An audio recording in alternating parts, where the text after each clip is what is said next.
Welcome to Exhausting Stories, where tonight you'll drift through the waves of time, joining a lost Phoenician crew as we float calmly across the ancient Mediterranean, surrounded by nothing but sea, sky, and memory. If you enjoy stories that carry you through time, remember to subscribe and let history whisper you to sleep. Before we begin, let us know in the comments where you're listening from, what time it is, and whether this story helped you unwind. Imagine standing at the edge of the ancient Mediterranean, watching a Phoenician ship fade into the distance. Its hold is packed with cedar wood, prize metals, and above all the rare Tyrian purple dye, so precious that it was said to be worth more than its weight in gold. These ships, crafted with curved cedar hulls and waterproofed with bitumen, carried the hopes and ambitions of a people who mastered the sea. But even for these expert sailors, the waters hold more than promise. The very skills that carried them across vast, unpredictable seas are about to be tested in ways they never expected. Before disaster strikes, let's step aboard their vessel and experience the world as they knew it. The world aboard a Phoenician ship is a study in contrasts. Bustling with purpose, yet confined by necessity. Step onto the deck and you're greeted by a swirl of activity and scent. The sharp tang of salt, the rich aroma of cedar, and the faint sweetness of dried fruit. Merchants move between crates, checking jars sealed with clay and cargo lashed tight with rope. Sailors call out as they climb the rigging, their voices rising above the creak of wood and the snap of sails. This is no ordinary vessel. It's a floating crossroads, a place where distant worlds meet through trade. Below deck, the ship's belly holds its own secrets. On one side, rows of Lebanon cedar, prized for its oil-rich durability and ability to resist rot for decades, form the backbone of shipbuilding and even temple architecture across the region. Imagine the thud of each log as it meets the deck, a heartbeat of commerce echoing through the hull. Nearby, jars of olive oil are packed tightly, their stoppers sealed with wax to prevent leaks. Sacks of barley, the crew's steady ration, are stowed with care so they won't shift as the ship rolls. Each item tells a story of far-off lands, dates from North Africa, silver from Iberia, and spices whose scent hints at origins beyond Egypt. The cargo isn't just goods, it's a map of connections, each object a thread in the vast web of Mediterranean trade. The ship itself reflects this blend of craft and necessity. Its hull, assembled with mortise and tenon joints, a technique so reliable it would endure until Roman times, offers both strength and flexibility. The mast, a single towering cedar trunk, rises from the deck, anchoring the ship's form and the hopes of everyone aboard. Brailed sails, simple yet ingenious, allow the crew to harness shifting winds, tacking and adjusting course with practiced hands. Every detail speaks of generations of knowledge, each innovation tested by the sea and passed down as hard-won wisdom. Life aboard is anything but luxurious. Space is tight. Privacy is a memory. Sailors sleep wherever they find room, wrapped in rough blankets beneath the open sky. The ship rocks with the rhythm of the waves, sometimes gentle, sometimes jarring. Yet for those who live here, this is home. The constant motion, the press of bodies, the ever-present scent of cedar and salt. These are the familiar markers of a life spent at sea. The crew is as diverse as the cargo they carry. Phoenician sailors, their hands hardened by years of rope work, and their eyes trained to read the horizon, form the core. But they're joined by merchants from Carthage, oarsmen hired from Greek colonies, and interpreters fluent in the languages of every major port. Listen closely and you'll hear a blend of Phoenician, Greek, and Aramaic, mixed with the silent language of nods and gestures that bridges any gap. This ship is a small city afloat. Every person has a role, and each relies on the others to keep the voyage moving forward. Daily life is shaped by routine and necessity. Meals are simple: flatbread baked before departure, and salted fish dried during calm days. When evening comes, someone might boil a stew of lentils and spices, filling the air with a faintly peppery aroma. Between tasks, The crew gathers in small groups, sharing stories of distant ports, successful trades, and storms survived. Songs break out, low and rhythmic, helping to pace the work and lift spirits. These moments of camaraderie aren't just for comfort, they're essential for survival, forging bonds that hold firm when the sea turns hostile. Yet even the strongest routine can't erase the ever-present shadow of danger. The crew knows the risks, storms that rise without warning, rival traders and pirates who see opportunity in the ship's valuable cargo, and the unpredictable moods of the sea itself. Every clear day is a gift, but never a guarantee. The crew prepares constantly, tying down cargo, checking ropes for wear, and watching the sky for signs of trouble. Survival depends on vigilance, skill, and the trust that each member will do their part when it matters most. Disputes happen. Someone might grumble about a meager share of food, or a merchant might accuse a sailor of carelessness with precious goods. But these arguments are brief. There's little room for lingering resentment when everyone's safety is on the line. The bond among the crew isn't built on friendship alone. It's forged by necessity, a quiet understanding that each person's actions affect the fate of all. As the sun sinks toward the horizon, the ship's energy shifts. The bustle of the day gives way to quiet reflection. Some crew members recline where they can, resting tired bodies while the ship rocks gently beneath them. A sailor hums a tune, while another keeps watch for land or trouble on the distant water. Lanterns flicker to life, casting long shadows against the mast and sails. The sea is both lifeline and threat. It carries them from Tyre to Cyprus, Carthage, Gadara, and beyond, offering opportunity and demanding respect. Beneath the surface calm, everyone knows how quickly conditions can change. The sea shapes the crew, not just as sailors and merchants, but as people bound together by the challenge of survival in a world that offers little certainty. Interdependence is the rule. The merchant who dreams of profit stands shoulder to shoulder with the ship's carpenter when a wave threatens to break the hull. The sailor, focused on the rigging, knows that the next meal depends on the fisherman's catch.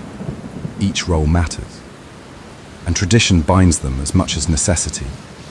Every voyage is a test of this unity, each day a reminder that the sea cares nothing for their plans. Night brings a different kind of order. The stars appear, familiar and reassuring. The North Star anchors their direction, while constellations like Orion and the Pleiades mark the passage of time and help guide their course. Yet even under the comfort of the night sky, tension lingers. Tomorrow is uncertain. Each new horizon brings promise and peril in equal measure. The ship presses on, cargo secure, crew alert.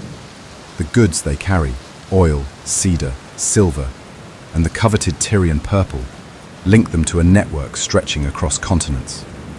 Each voyage is a gamble, but also a lifeline, connecting people, ideas, and wealth in ways that shape the world far beyond the deck. What sets these sailors apart isn't just their skill or their sturdy ship. It's their place within a vast system, a network of trade, trust, and risk that spans the known world. The challenges they face are never just their own. Every decision, every storm, every successful arrival ripples outward, touching lives in distant cities and distant lands. And as the ship moves steadily into the night, the crew knows that their journey is part of something much larger, a web of connections that will test them with every mile and reward them only if they can meet the sea's demands. From the deck of a Phoenician ship, the world feels vast but connected, a series of distant ports, unfamiliar coastlines, and bustling markets, all linked by the steady rhythm of trade. The network these sailors built was not just a collection of routes, it was the backbone of ancient commerce, stretching from the cities of the Levant to the far edges of the Atlantic. Each voyage tied together people, resources, and ideas, creating a living map of the known world. The reach of the Phoenicians was remarkable for their time. They didn't just hug the coastlines, they sought out opportunities wherever they could find them, turning the Mediterranean into a thoroughfare of exchange. Their ships stopped at dozens of ports, but the network's strength came from its hubs, places where goods, cultures, and ambitions met. When Carthage was founded in 814 BCE by settlers from Tyre, it soon became the western hub of this network.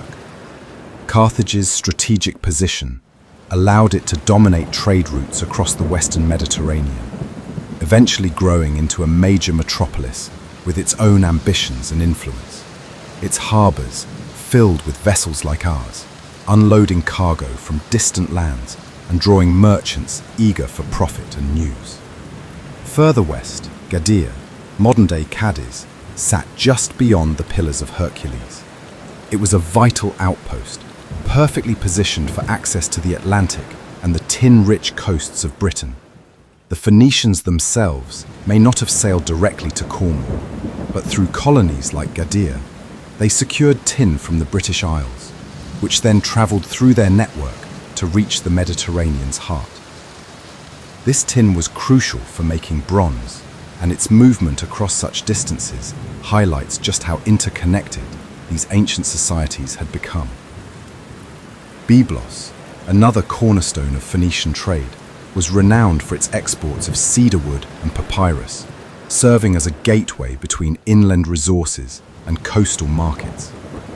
Each of these cities, Carthage, Gadir, Byblos, was more than a waypoint. They were engines of commerce and culture, each shaping and shaped by the flow of goods and people. The colonies scattered across the islands of Cyprus, Crete, Sicily, Corsica, Sardinia, and the Balearic Islands, as well as along the North African coast, served as crucial links in this chain. These settlements, often small and fiercely independent, provided safe harbours, supplies, and new markets, extending the Phoenicians' reach even further. What filled the holds of these ships was as varied as the places they visited. Imagine jars of olive oil sealed for the long journey, bundles of linen and sacks of barley for the crew's sustenance. More impressive still were the luxury goods, ivory from Africa, ebony and other hardwoods, and spices whose origins were a mystery to most Mediterranean peoples.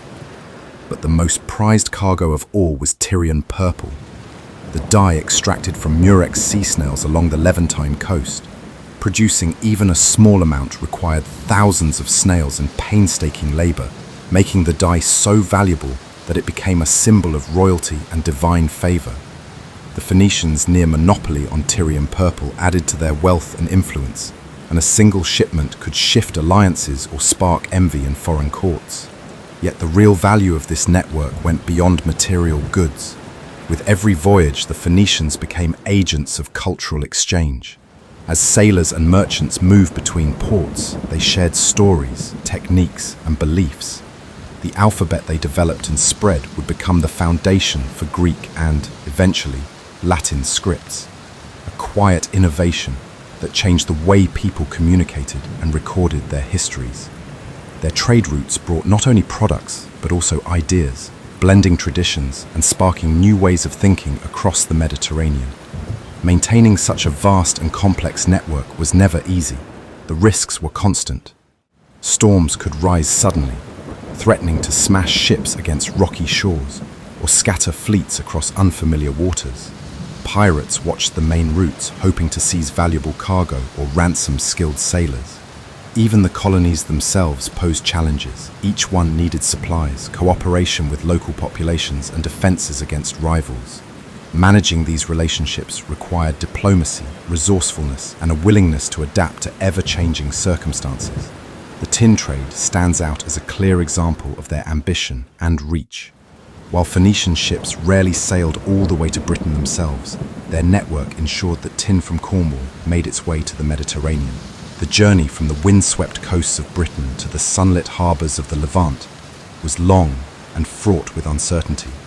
Goods passed through many hands, local traders, overland caravans, and seafaring merchants before arriving at their final destination.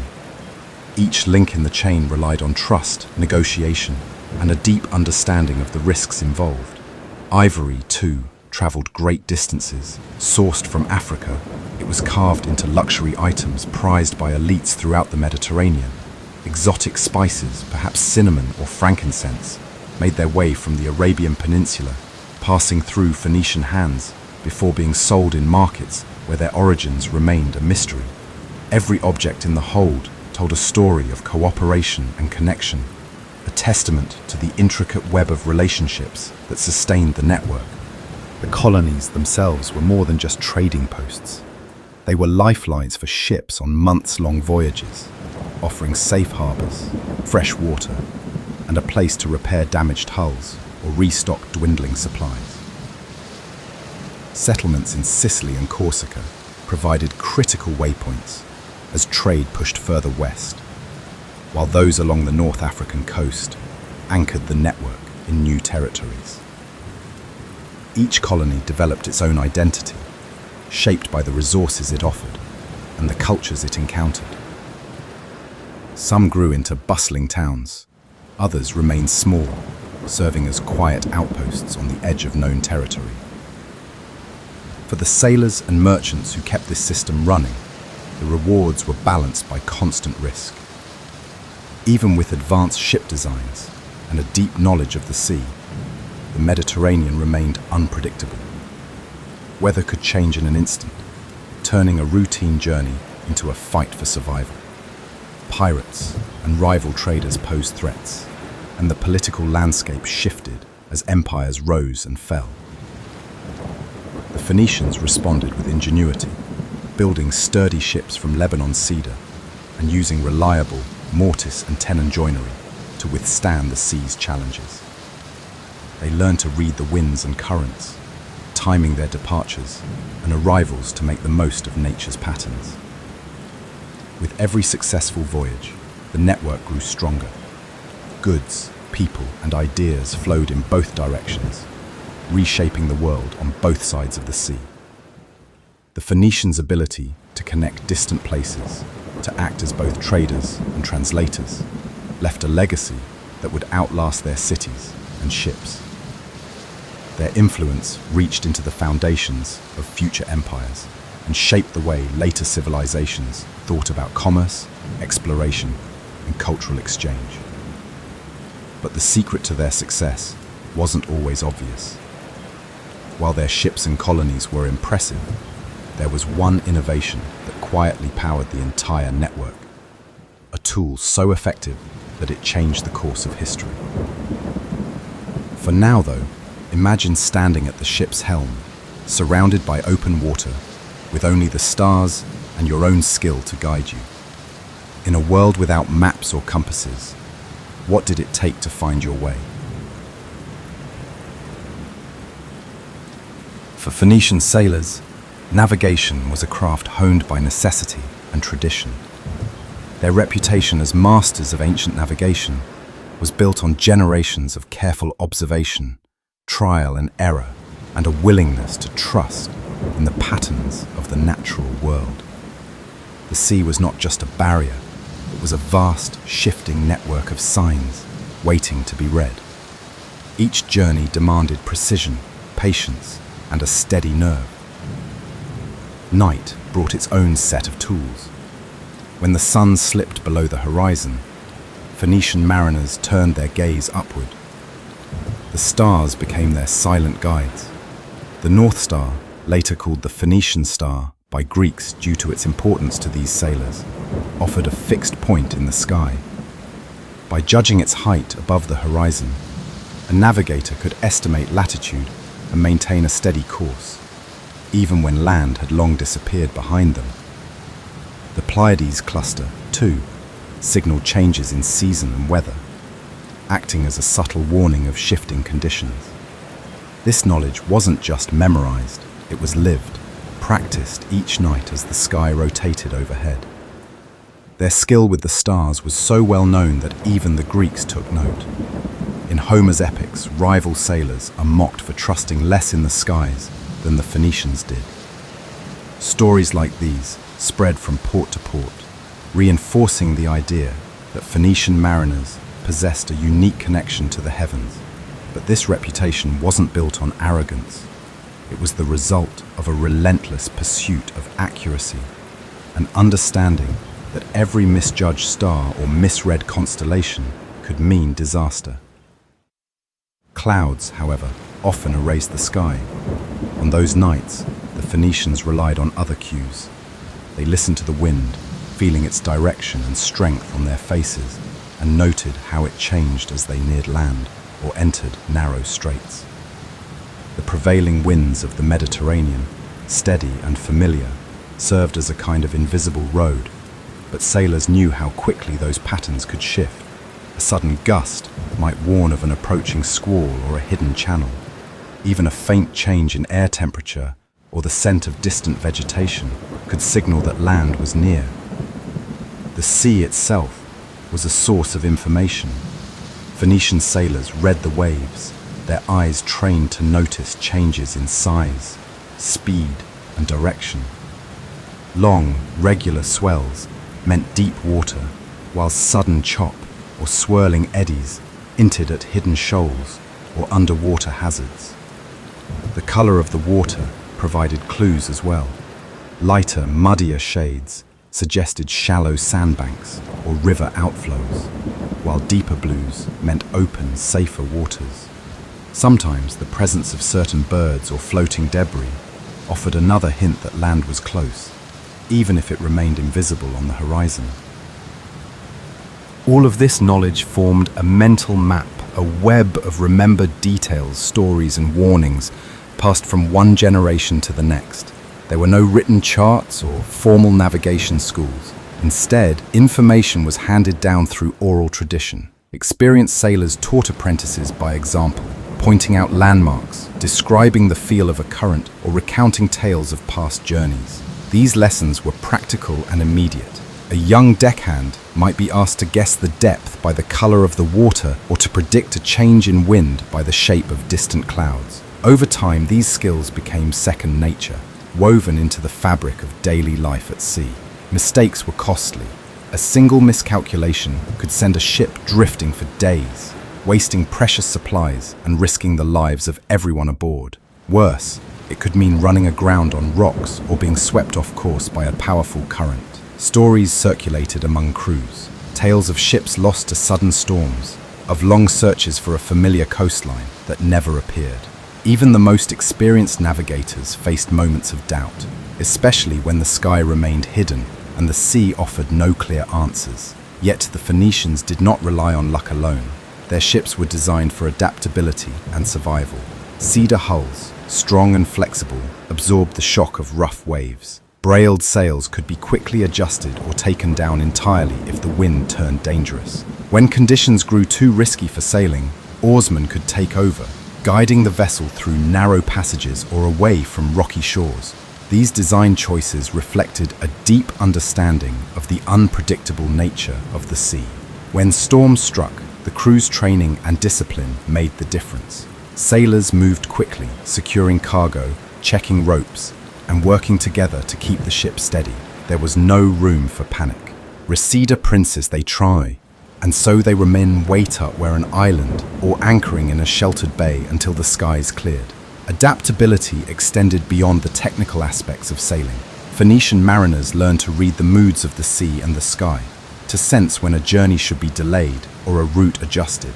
They knew which seasons brought favorable winds and which ones carried the threat of sudden gales. The timing of each voyage was carefully planned, balancing the need for speed with the realities of nature's rhythms. This practical wisdom, earned through experience, was as valuable as any tool. The oral traditions that preserved this knowledge were vital. Each sailor became part of a chain, passing on what they had learned to the next generation. These stories included not just practical advice, but also warnings and encouragement. A captain might recount a narrow escape from a hidden reef, or describe how a certain constellation had guided them home after months at sea. Over time, these lessons became a kind of collective memory, shaping the culture of Phoenician seafaring and ensuring that each new crew set out with the benefit of centuries of accumulated experience. This shared expertise allowed the Phoenicians to maintain their vast network of trade and communication. Their ability to navigate reliably made it possible to transport goods across great distances, linking distant ports and cultures. The security of each voyage depended on the crew's skill in reading the signs around them and responding to whatever the sea presented. Without this mastery, the flow of commerce and the fortunes of entire cities would have faltered. Despite all their preparation, the risks never vanished. The Mediterranean remained unpredictable, and even the best sailors faced moments of uncertainty. Long stretches of clouded sky, sudden shifts in current, or the unexpected appearance of pirates could turn a routine journey into a struggle for survival. The crew's trust in their training and each other became their greatest asset. They understood that every voyage carried the possibility of disaster, but also the promise of reward. As dawn approached and the first hints of land appeared, the tension eased. The crew could see the outlines of a familiar coastline, confirming that their careful navigation had paid off.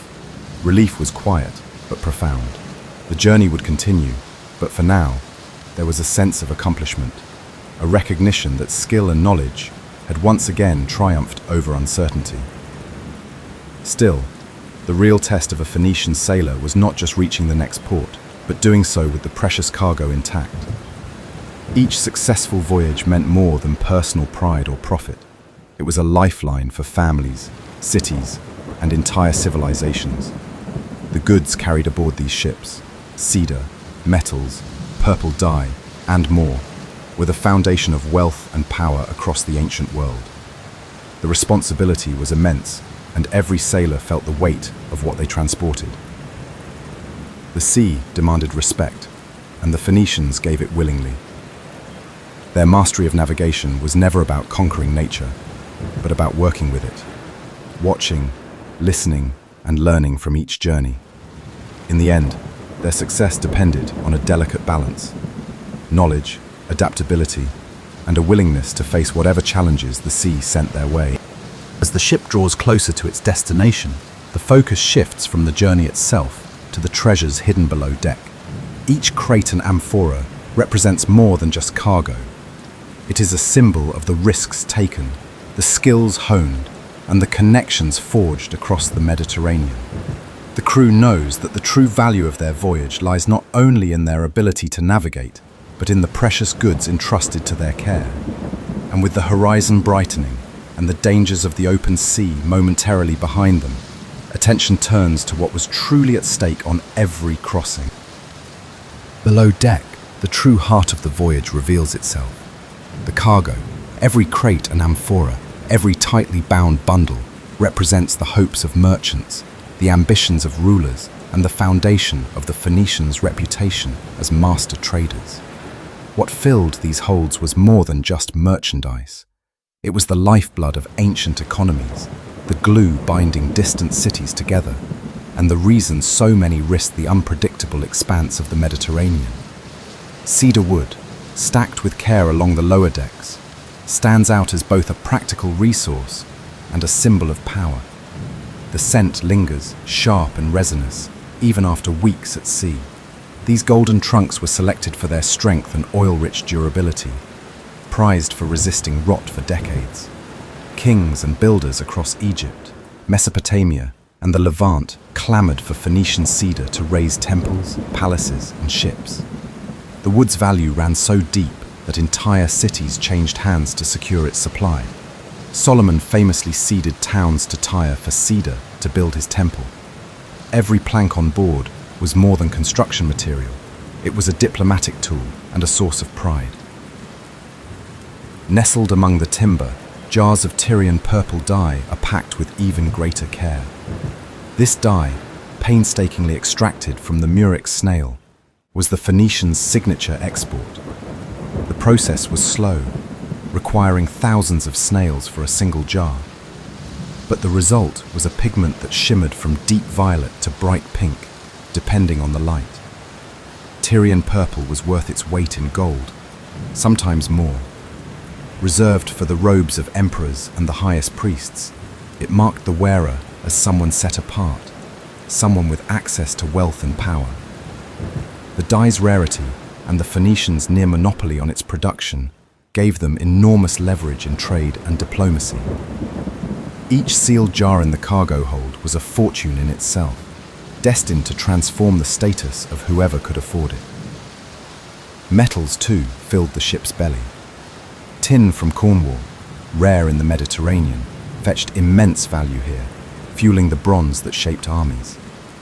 Bronze weapons, tools, and ornaments all depended on this elusive metal, and the Phoenicians' ability to move tin across continents was a quiet revolution. Alongside tin, the ship carried copper from Cyprus, iron from Anatolia, and lead from distant mines. These metals were not just commodities, they were the raw materials of progress. They built weapons for soldiers, tools for farmers, and coins for markets. The Book of Ezekiel even lists silver, iron, tin, and lead among the treasures of Tyre, a reminder of the wealth that moved through these ships. Other treasures rounded out the cargo, each with its own story. Ivory from Africa, smooth and pale, waited to be carved into delicate figurines or inlaid into furniture and jewelry. Spices from Arabia and beyond, wrapped in linen sacks, brought exotic scents and flavors to distant tables. Olive oil, stored in heavy amphorae, was a staple for cooking, lighting, and ritual, while wine from the Levant and Greece sloshed gently in painted jars. Ceramics, both utilitarian and decorative, lined the shelves ready to be traded in bustling markets. Each item, no matter how humble or luxurious, was a thread in the web of exchange that stretched across the known world. The value of this cargo was obvious, but so was its vulnerability. Every member of the crew understood what was at stake. A cracked jar of dye could mean the loss of a merchant's entire fortune. A shifted load of cedar in rough seas might spell disaster for a diplomatic alliance. The risks were everywhere. Pirates prowled the main routes, their swift ships always ready to pounce on a vessel rumored to carry purple dye or rare metals. Rival traders watched for any sign of weakness, hoping to intercept goods before they reached their destination. But it wasn't just human threats that haunted the voyage. The sea itself was an unpredictable adversary. A sudden squall could toss even the sturdiest ship, sending cargo sliding or smashing amphorae against the hull. Every item had to be lashed down with care, every sail adjusted to keep the vessel steady. The crew moved with constant vigilance, knowing that a single mistake could send months of work and the fortunes of families and cities into the depths. They checked the lashings, listened for the creak of shifting wood, and watched the horizon for signs of trouble. Responsibility weighed heavily on these sailors. They weren't just moving goods, they were safeguarding the prosperity of entire regions. The pride they felt in their role was matched only by the anxiety of what could go wrong. Each successful delivery meant more than personal profit. It meant temples would rise, armies would march, and cities would thrive. The cargo was a lifeline for everyone involved, from the merchant who financed the voyage to the artisan waiting for tin or dye in a distant port. Amid jars of oil and dye, the ship carried ideas. The Phoenician alphabet, plucked from cedar tablets to reshape writing forever. Trade was never just about materials. It was a vehicle for innovation, for the spread of language, stories, and technology. A single amphora might carry not only wine, but also tales of foreign lands and news of distant wars. The exchange of goods was inseparable from the exchange of knowledge. Every port of call became a meeting place for cultures, a crossroads where beliefs and customs mingled along with merchandise. The crew experienced this interconnectedness firsthand. They learned to recognize foreign coins, to haggle in multiple languages, and to spot the subtle differences in pottery styles from one island to the next. Their cargo told them where they had been and hinted at where they might go next. Each item was a piece of a larger puzzle, a marker of the relationships that bound the Mediterranean together.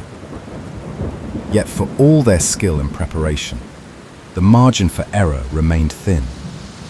The sea did not care about the value of cedar or the rarity of purple dye.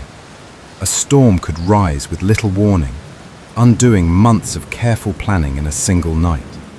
The weight of the cargo, so carefully balanced, could become a liability if the waves grew too high or the wind too fierce.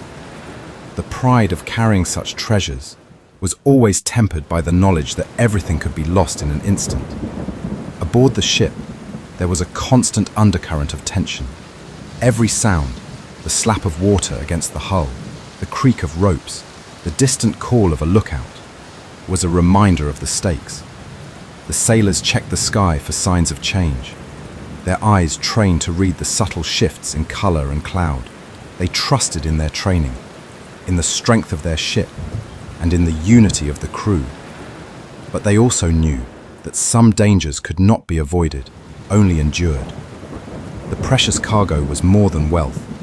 It was a responsibility, a privilege, and a risk that defined the lives of those who carried it. The goods below deck were both a testament to human ambition and a reminder of nature's power. Each voyage was a gamble, a bet that skill and preparation could overcome the unpredictability of the sea. As the ship sailed onward, the crew's attention never strayed far from the hold. They moved through routines shaped by habit and necessity, checking lashings, listening for trouble, and sharing quiet moments of hope and anxiety. The value of what they carried was never out of mind. It shaped every decision, every conversation, and every silent prayer for calm weather. And so, with the ship pressing forward, every eye turns to the horizon. The air shifts, and a subtle tension settles over the deck. The sea, always present, seems to wait. There is no telling what the next hour will bring. But for now, the crew stands ready, guardians of a cargo that means everything, knowing that the greatest test may come when least expected. The warning signs appear quietly at first, a subtle darkening of the sky, the wind sharpening as it moves across the deck. To a Phoenician sailor, these changes are unmistakable. They move with purpose, tightening sails, checking the rigging, and exchanging brief glances that say more than words could. The horizon grows heavy with grey, and the mood on deck turns from routine to alert. The storm is coming. It is not unexpected, but it is never welcome. This is the storm that changes everything. In the Mediterranean, storms are a fact of life, and the Phoenicians, with their centuries of seafaring knowledge, know the sea's moods better than most. They respect its power, but they also know its unpredictability. Even with all their experience, there is no guarantee of safety. Their ship, a marvel of ancient engineering, was not built for comfort, but for endurance. Cedar planks, mortise and tenon joints, a mast of Lebanese cedar, and sails woven from Egyptian linen. Every detail speaks of a vessel meant to withstand the sea's worst. Yet even the best-built ship cannot promise survival. As the wind rises, the ship's motion changes. What was once a gentle rocking becomes a wild, unpredictable dance. Salt spray stings the faces of the crew, soaking their clothes and making every surface slick. The pace on deck quickens. Sailors scramble to secure cargo, lashing down cedar logs, amphorae of oil, and jars of Tyrian purple dye. Each item must be fixed in place. Any loose weight could smash through the hull or shift dangerously with the next wave. Every movement is urgent but disciplined. The crew has trained for this, each person knowing their task. Suddenly, the wind drops for a moment, leaving an uneasy stillness. For a heartbeat, the deck seems almost calm. Then the wind roars anew, fiercer than before. The storm makes itself known with a force that is impossible to ignore. The sails snap and strain, their linen stretched to the limit. A sharp, tearing sound cuts through the chaos as a section of sail rips free, flapping wildly before being torn away completely. Sailors fight to salvage what they can, hands slipping on wet ropes, but the storm's power is overwhelming. Waves rise higher, towering above the deck, before crashing down in bursts of foam and noise. The ship pitches and yaws, each movement threatening to throw men from their feet. Water pours across the deck, finding its way into every gap. Below, the ballast shifts, forcing some of the crew to rush to the hold, bracing themselves against the rolling motion as they check for leaks and try to keep the cargo in place. Buckets are passed hand to hand, a desperate attempt to bail out the water that now seeps steadily in. The noise is relentless. Wind howls through the rigging, waves batter the hull, and the voices of the crew are barely audible above the chaos. Orders are shouted but often lost in the storm. The captain ties himself to the helm with a length of rope, bracing against the force of the water as it crashes over him again and again. His focus is absolute. There is no room for distraction. Cold seeps into every bone. Wet clothes cling to skin, heavy and uncomfortable. Hands are numb, muscles ache, and every task feels harder than the last. The crew works in silence, broken only by the occasional cry or command. They bail water, secure ropes, and tend to the battered sails. Below deck, the situation worsens. Water soaks supplies. Bread and fish swell into useless lumps, and the precious dye jars threaten to break free despite their careful lashing. The sea seems to search for weakness. A sudden wave sweeps across the deck, knocking a lookout from his post. He catches a rope at the last moment, hanging on as the water tries to pull him overboard. There is no time to help. Everyone is fighting their own battle against the storm. Each man understands the risks. There is no guarantee of rescue. As exhaustion sets in, hope flickers. Some crew members mutter prayers. Others focus on their tasks, tightening ropes and tending to the battered sails. The mast shows signs of stress, splintering under the relentless force. The fabric of the remaining sail hangs in strips, useless against the wind. The storm is winning. A moment of quiet falls, the eye of the storm perhaps, or just a pause before the next assault. For a breath, the deck feels still, as if the ship is suspended between sea and sky. Then, with a deafening crash, the mast splits at its base and falls to the deck. The sound is sharp and final. Men scramble to avoid the falling timber, but there is no time to count the injured or lost. Water pours in through the break, flooding the hold and rising quickly. The ship's structure, designed to endure, can only do so much. Water rushes in, soaking everything, rising above the knees of those still working below. Some sailors cling to the remains of the deck. Others leap into the sea, choosing the uncertain safety of open water over the certainty of a sinking ship. The cargo, so carefully packed and protected, is lost to the waves. Cedar, metals, dye, and all. When the storm finally moves on, it leaves behind a silence that feels heavier than the noise that came before.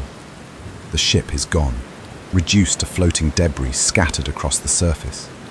The survivor, clutching a piece of cedar, is left alone, with only the sound of water lapping against wood. The cold is deeper now, settling into muscles and joints, refusing to let go. Around him, the remains of the voyage drift, fragments of hull, broken jars, and sodden supplies. There is no sign of rescue, only the endless meeting of sea and sky. The loss is total. Comrades, cargo, the ship itself, all claimed by the storm. Yet in this quiet, something else emerges. The survivor knows that storms are part of the sea's bargain. The skills that brought them this far, the training and traditions of generations, have given him a chance, however slim. Floating amid the wreckage, the survivor faces a new challenge. The storm is past, but its consequences remain. The sea stretches out, vast and indifferent. The next test is survival itself, alone, adrift, and surrounded by the silence left in the storm's wake. Adrift in the aftermath, you cling to a plank of cedar, the salt stinging your lips and the taste of the storm still lingering in your mouth.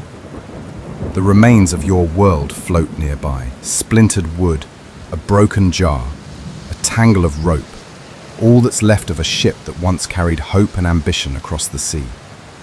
The water is calm now, its gentle rise and fall a stark contrast to the chaos you survived. But calm does not mean safe. With each slow swell, the reality of your situation settles in. You are alone, far from land, with nothing but your wits and whatever you can salvage. Survival begins with small steps. The first is to resist panic, to keep your mind clear. You scan the water for anything useful. A sealed jar, bobbing among the debris, a length of rope, a sliver of wood that might serve as a paddle. The Phoenicians, you remind yourself, prepared for hardship. Even in disaster, there is a kind of order to follow. Assess what you have, take stock of your strength, and remember the lessons handed down by generations of sailors. The sun climbs steadily, its light growing harsh and unyielding. At first, the warmth is almost pleasant, but soon it becomes oppressive. Your skin tightens, burned by the salt and the relentless glare. There is no shade, only the plank beneath you and the endless sky above. You try to keep as much of your body in the cool water as possible, mindful of the dangers of exposure. The sea offers little comfort. It is both support and threat, holding you up while slowly drawing moisture from your body. Thirst arrives quickly. You remember the warnings. Never drink seawater, no matter how desperate you become. It only deepens your suffering, turning thirst into agony. Instead, you watch the sky, hoping for the sign of rain.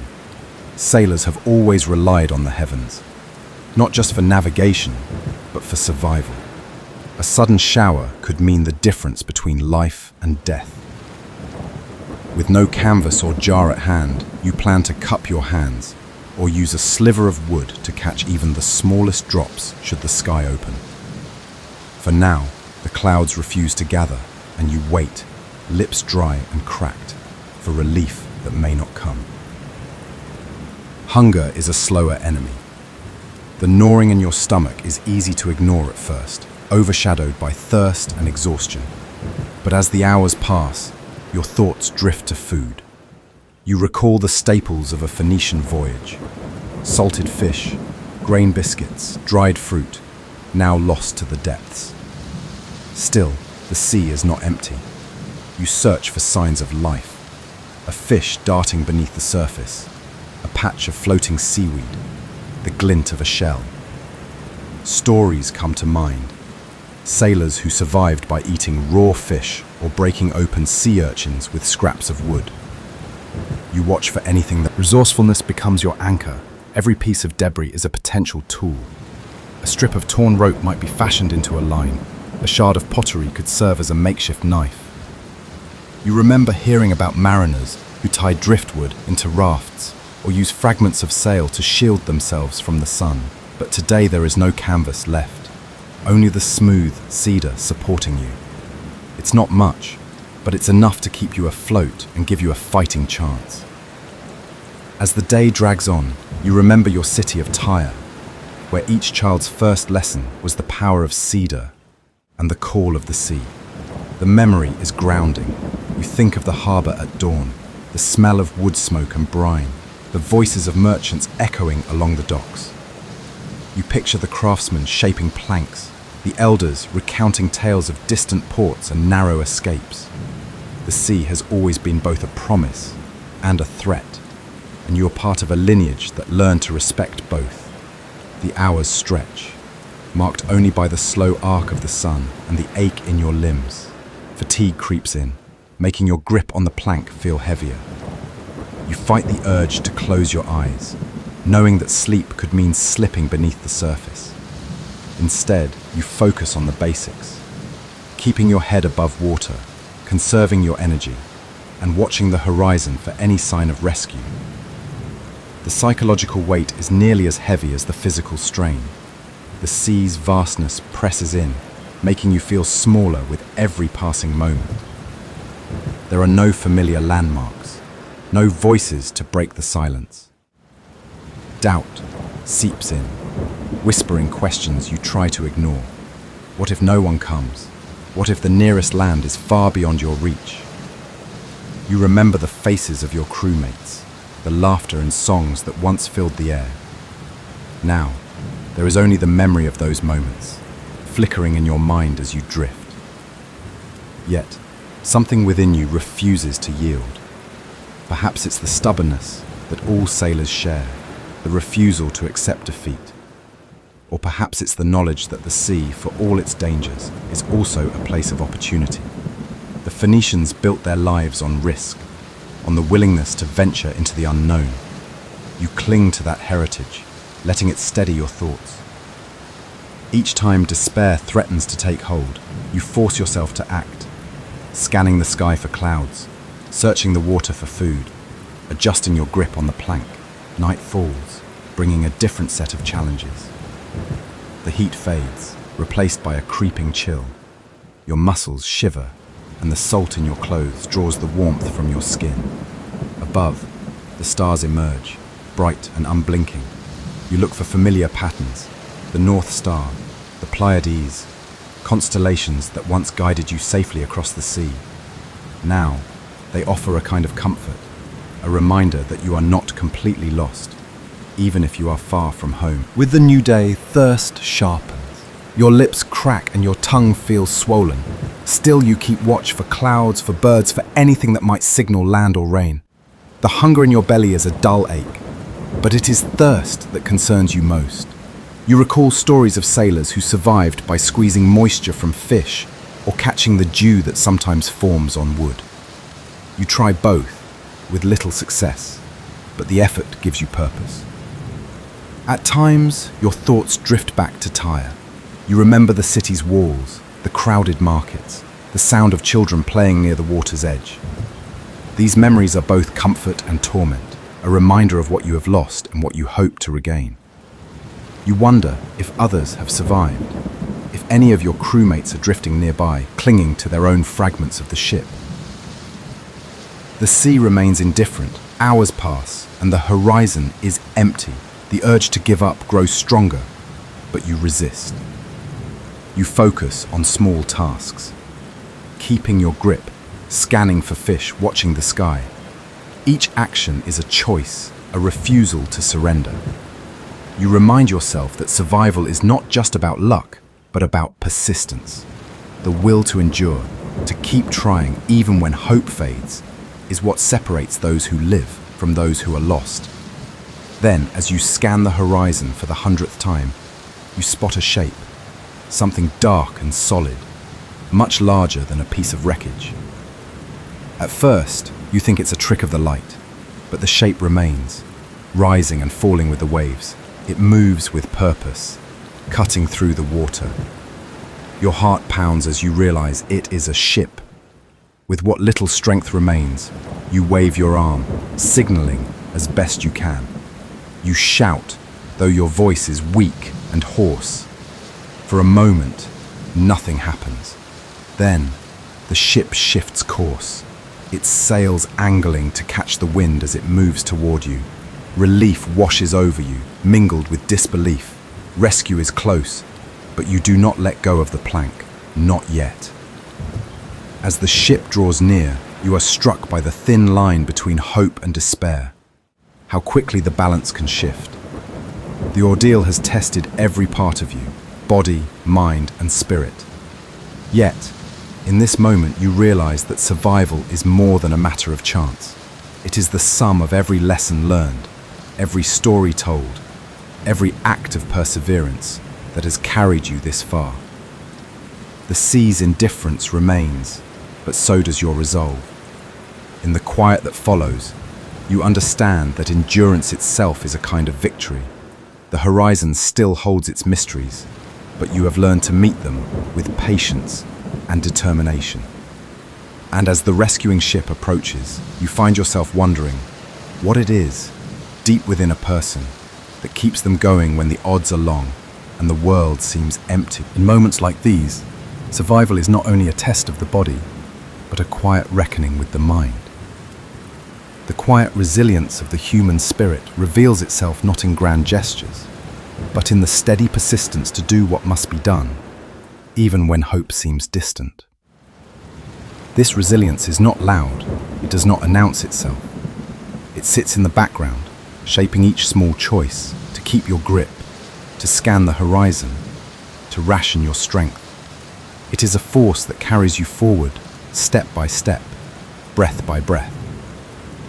Out on the open sea, isolation presses in from all sides. The water stretches endlessly, silent and unyielding. The sense of being cut off from everything familiar grows sharper with every passing hour. Yet, in the heart of this solitude, the mind searches for anchors. Ancient sailors, Phoenicians among them, knew this feeling well. Their lives revolved around the sea, but they never forgot its dangers. They understood that survival required more than skill. It demanded a willingness to endure the unknown, to accept the silence and keep moving through it. You find yourself relying on the habits that once seemed ordinary. The basics: conserving energy, shielding your face from the sun, scanning for birds or the faintest sign of rain, become rituals. Each action, no matter how small, pushes back against despair. You remember the advice of older sailors, the lessons learned on crowded decks and in quiet harbors. These memories form a thread connecting you to something larger than yourself, a tradition of perseverance passed down through generations. Stories of survival at sea have always circulated among those who make their lives on the water. They are not tales of certainty or triumph, but of endurance. The Phoenicians told of mariners who vanished after storms, some never seen again, others washing up months later in distant ports. The ones who returned spoke of hallucinations, hunger, and the slow passage of time under the sun's glare. They did not always return stronger, but they returned, changed, marked by the experience of having faced the sea's indifference and survived. These stories were not told to inspire fear, but to remind others that survival is possible, even when the odds are long. Faith often played a role in this endurance. For the Phoenicians, belief in forces greater than themselves was woven into daily life. On board, sailors might offer quiet prayers to Baal-Shamin, the Lord of the Heavens, or whisper thanks to Melkart, protector of Tyre. Small tokens, carved amulets, bits of cloth, were kept close, not as guarantees, but as sources of comfort. In the face of the unknown, these rituals became a way to hold on to hope. Faith was not a shield against danger, but a way to steady the mind, to give shape to fear and transform it into something bearable. Now, alone, with nothing but the sea and sky, you find yourself reaching for similar comforts. A phrase learned in childhood, a half-remembered prayer, or a simple rhythm of breath becomes a lifeline. It does not matter whether these habits change your fate. What matters is that they keep your mind moving, keep you anchored to the present. Tradition, faith, and memory become tools as essential as any piece of rope or plank of wood. But resilience is not a constant. There are moments when it wavers, when the weight of exhaustion and thirst feels overwhelming.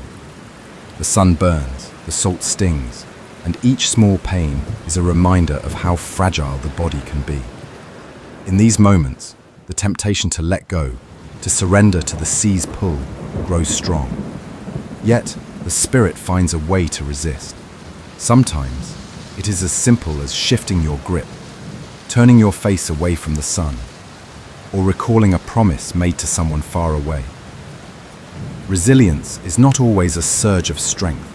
More often, it is the decision to continue, quietly, when stopping would be easier. The Phoenicians understood this kind of endurance. Their history is a record of adaptation and persistence. They built colonies on distant shores, traded with strangers, and navigated waters others feared to cross. Their success was not guaranteed by power or wealth, but by a willingness to face uncertainty and to keep trying, even when faced with setbacks. Each new settlement, each voyage into unknown waters, was an act of faith in the possibility of survival and success. Their story is not one of invincibility, but of resilience, of meeting challenges, learning from them, and moving forward. This same spirit lives on in the stories of castaways and survivors. The struggle against the sea is rarely dramatic. It is a slow, steady effort, a series of small decisions made in the face of exhaustion and fear. The real battle is not against the elements, but against the urge to give up.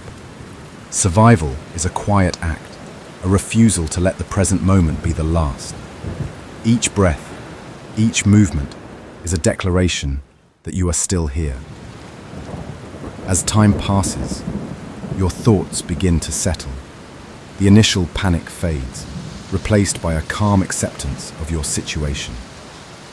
You focus on what you can control: your breathing, your position on the plank, your watchfulness for changes in the weather. The horizon becomes less a source of dread and more a marker of possibility. You do not know if rescue will come, but you remain open to it. The act of survival becomes its own purpose. The sea, for all its danger, also teaches patience. There is no rushing the hours, no shortcut to safety. You learn to wait, to endure discomfort, to find moments of peace in the rhythm of the waves. The stars return each night, familiar and distant, and you find comfort in their presence. To understand the legacy of the Phoenicians, you don't need to look for grand monuments or lost cities. Their influence is woven into the everyday world, in the way we write, the goods we use, and the connections that link distant cultures. The Phoenicians shaped history not through conquest, but by being the thread that tied civilizations together quietly and persistently. The most enduring mark they left is their alphabet.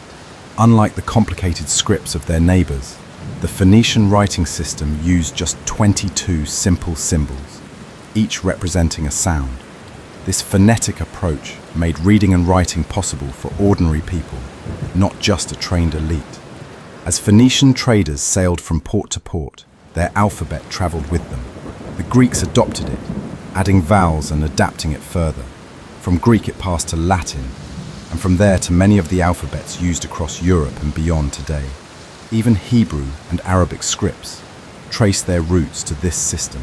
The simplicity and flexibility of the Phoenician alphabet allowed it to spread quickly, making written language accessible and transforming communication across the ancient world. The letters you see on a page, whether in English, Spanish, or Russian, carry the legacy of those early Phoenician scribes. But the Phoenicians' legacy is not just written in words, it is also found in the materials and colors that shaped ancient life. Cedar wood, for example, was more than a building material. It was a symbol of luxury and endurance. The forests of Lebanon supplied the ancient world with timber for temples, palaces, and ships. Phoenician cedar built Solomon's temple, lined the palaces of Egypt, and became the backbone of fleets that sailed from Tyre to distant colonies. Its scent, its strength, and its resistance to decay made it a prized commodity, one that kings and builders would negotiate and fight for. Then there was Tyrian purple, the dye that defined status for centuries, made from the murex snail and requiring thousands of shells for a single ounce. This rich purple pigment became a sign of royalty and religious authority. Only the wealthiest could afford garments colored with it. The process of making Tyrian purple was a closely guarded secret, and its value was so high that it shaped economies and inspired legends. The sight of a purple robe told everyone that the wearer stood apart, touched by the wealth and reach of Phoenician trade. The alphabet, cedar, and purple dye are the icons most closely tied to the Phoenicians. But their influence stretched further. As traders, they were the Mediterranean's great connectors. Their ships moved not just goods, but also ideas, art, technologies, stories, and beliefs. In their ports and colonies, people from Africa, Europe, and Asia met and exchanged more than merchandise. The Phoenicians served as middlemen in every sense, introducing new techniques in glassmaking, sharing myths and legends, and blending artistic styles. Their art drew on Egyptian, Mesopotamian, and Greek influences, but always with a Phoenician twist, combining what they found into something distinct. This spirit of exchange shaped the ancient world. Greek pottery took on new forms after Phoenician contact. Egyptian motifs appeared in islands far from the Nile. Even the myths of Heracles and Melkart blurred together in the cities of the Western Mediterranean, showing how stories traveled and changed hands. The Phoenicians did not just move goods, they moved culture. Their influence is visible in the layers of art, language, and technology that make up Mediterranean history. Their achievements on the water were just as important as their trade. The Phoenicians built ships that set new standards for strength and speed. Using mortise and tenon joints and robust cedar planks, they created vessels that could handle the open sea. Their use of brailed sails let them tack against the wind, making long-distance voyages possible and efficient. These innovations allowed them to dominate trade routes for centuries, reaching as far as the Atlantic coasts of Africa and Spain. The reach of their ships was matched by their willingness to explore. Phoenician sailors ventured beyond the familiar, sailing past the Pillars of Hercules into the Atlantic. They established colonies on Cyprus, Sicily, Sardinia, and along the coast of North Africa. Each new outpost became a link in a chain, connecting distant lands and expanding the world's horizons. Their voyages brought tin from Britain, silver from Spain, and new knowledge from every shore they touched. The Phoenicians' curiosity and courage set the stage for later ages of exploration. Their role as innovators extended to the world of commerce. The risks of seafaring trade were high. Storms, pirates, and shipwrecks could wipe out fortunes in a single night. The Phoenicians responded with creativity. They developed early forms of maritime insurance, allowing merchants to share risk and protect investments. Interest-bearing loans for voyages became common, laying the groundwork for financial systems that would shape economies for centuries. These practices made long-distance trade safer and more predictable, helping their networks to grow and thrive. Resilience defined the Phoenicians' history. Surrounded by powerful empires, Assyria, Babylon, Persia, they adapted and survived through negotiation and diplomacy. Their cities, especially Tyre and Sidon, often maintained a degree of independence, even under foreign rule, relying on their value as traders and shipbuilders. When Carthage, their most famous colony, rose to prominence in the Western Mediterranean, it carried on this legacy of resilience, challenging Rome for control of the region in a struggle that echoed the tenacity of its Phoenician founders. The artistry of the Phoenicians also left a mark that outlasted their cities. Their glassmakers produced objects of remarkable clarity and beauty, prized from Egypt to Mesopotamia. Their textiles, especially those dyed with Tyrian purple, became the standard of luxury and power. Even in small, everyday items, jewelry, pottery, carved ivory, you can see the blend of influences and the skill that set Phoenician craftsmanship apart. These were not just products for trade, they were statements of identity and ingenuity. Much about the Phoenicians remains mysterious. Their own records are scarce, and much of what we know comes from the writings of their trading partners and rivals. Their language faded, their cities were conquered, and their monuments did not survive the centuries as grandly as those of Egypt or Greece. Yet what endures is the network they built, a web of connection that shaped the ancient world and set the stage for what followed. Even today, the Phoenicians' spirit of exploration and innovation continues to inspire. In 2019, a team sailed a replica of a Carthaginian merchant ship across the Atlantic, demonstrating the seaworthiness of ancient designs and reminding us that these early mariners pushed the boundaries of what was possible. Their willingness to face the unknown, to adapt, and to connect distant worlds remains a model for resilience and curiosity. The Phoenicians did not seek to build empires through conquest or to leave behind colossal monuments. Their legacy is quieter, but no less significant. They connected people, places, and ideas. They showed that influence can be measured not only in territory or power, but in the ways we communicate, the things we value, and the networks that sustain us across distance and time. Their story is a reminder that true impact often comes from building bridges between languages, between cultures, between shores. The alphabet you use, the stories you hear, and the goods that move across the world all carry echoes of their achievements. The Phoenicians' quiet determination, their ingenuity, and their openness to the unknown helps shape a world that is more connected than ever. As you reflect on the legacy of the Phoenicians, you can see how their choices and innovations ripple outward, touching lives long after their cities have faded. The sea that once carried their ships remains, shaping those who venture across it and those who live along its shores. Their example offers a lesson in adaptability and connection, a reminder that resilience is not just about survival, but about finding new ways forward, even when the path is uncertain. And so, as we look back at the story of the Phoenicians, their alphabet, their trade, their ships, and their spirit, we also look ahead, asking how the lessons of their legacy might guide us in our own journeys. The sea shaped the Phoenicians in every way. A lifeline that connected civilizations and a force that demanded resilience. They mastered its rhythms, built ships that crossed vast distances and forged bonds between cultures, always aware that the same waters that carried their hopes could humble them with storms and loss. Their story is one of endurance and adaptation, shaped by challenge as much as by opportunity. As you drift off tonight, let the memory of their journeys linger. And as the waves whisper their ancient stories, remember the Phoenician spark in every letter you write and every ship that sails beyond the horizon. If you enjoyed this journey into the ancient seas, consider liking and subscribing for more immersive histories.